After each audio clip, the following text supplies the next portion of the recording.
প্রথমটা হচ্ছে he did, তারপরে ব্র্যাকেটে আছে নট কাম, অর্থাৎ এটা বাক্যটা নেগেটিভ হবে ইয়েস্টারডে। পরের বাক্য দেখা আছে হি ডাজ, তারপরে নট, তারপরে ইট আছে, এটাও নেগেটিভ হবে।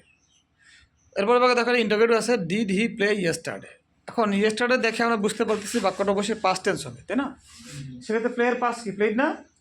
তাহলে এখানে কী হবে? প্লেড। কী হবে? ভুল হয়েছে, প্লেড হবে না, কারণ এখানে ডিড আছে না।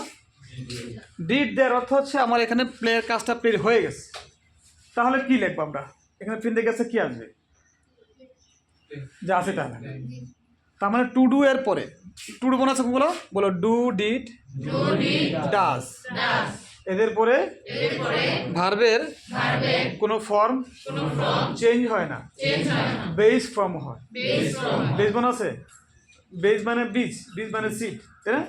বীজ থেকে গাছ হয়, যেমন যেমন এই প্লেটা ভাব থেকে আমরা প্লে হইতে পারে, প্লেইজ হইতে পারে, প্লেইং হইতে পারে, তাই না? উইল প্লে হইতে পারে, তারপরে এটা বেস ফর্ম। অর্থাৎ টু ডু থাকলে আমাদের বেস ফর্ম দিতে, যদি এই ব্র্যাকেটের মধ্যে প্লেইং থাকতো আমাকে প্লেই লিখতে হতো, যদি প্লেইজ থাকতো তাও প্লেই লিখতে হতো। কথা বোঝা গেছে? তার মানে টু ডু এর পরে যে ভার্ব আছে এটা চোখ বন্ধ করে বেস ফর্ম হবে। কথা ক্লিয়ার? তাহলে হি ডিড নট কাম, তাই না? এটা আমাদের অ্যান্সার হবে হি ডিড নট কেম। কি হবে? কেম হবে? কি হবে? কামই হবে। কারণ হচ্ছে কি, এই যে ইয়েস্টারডের কারণে আমাদের পাস্ট হয়, তার কেম হওয়ার কথা, তাই না? কিন্তু নেগেটিভ নট হওয়ার কারণে তার আগে অবশ্যই এটা লাগে, ঠিক আছে? যদি ডিড নাও থাকতো তাও আমাদের দিতে হইতো, হি ডিড নট দিতে হইতো, বা টু বি দিতাম হি ওয়ার নট, সেক্ষেত্রে কামিং দিতাম, সেটা অন্য কেস। আমি বলতে চাচ্ছি টু ডু এর পরে যে কোনো ভাব থাকে বেস ফর্ম হবে। কী হবে? তাহলে আনসারটা হবে হি ডিড নট কাম, অর্থাৎ নটও থাকবে কামও থাকবে। Did not came, C M E came হবে না, হবে? তো অনুরূপভাবে হি ডাজ নট ইট, তার মানে এখানে আমরা জানি হির সাথে কী হয়? ইটস হওয়ার কথা, তাই না? He eats rice, he goes to market, এগুলো হওয়ার কথা না?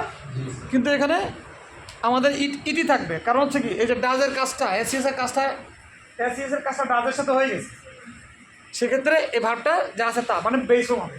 কথা ক্লিয়ার? আর একটা ইম্পর্টেন্ট লাস্ট যেটা প্রথম আলোচনা করছে ডিড হি প্লে ইয়েস্টারডে, তো সেক্ষেত্রে আমরা যেমন মনে হয়েছিল যে ইয়েস্টারডে যেহেতু আছে অবশ্যই পাস্ট হওয়ার কথা, প্লেড হওয়ার কথা। কেন প্লেড হবে না?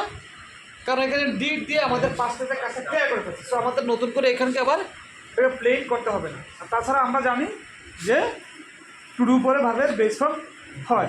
আসলে যে কোনো অ্যাঙ্গেল থেকে দেখলে আমরা এটা অ্যান্সারটা পাবো। টু ডু পরে ভাবে চেঞ্জ হয় না, তাই না?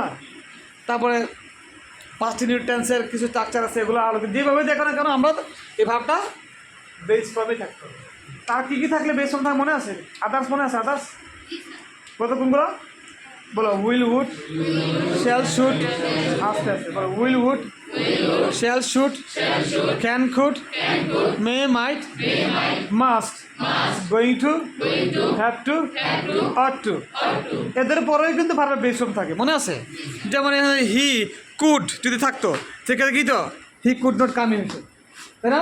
যদি ক্যান থাকতো কী তো হি ক্যান নট কামস হইতো, কারণ এখানে আদার্স চলেছে। তাহলে আদার্স আর টু ডু এর ক্যারেক্টার এক। কথা ক্লিয়ার?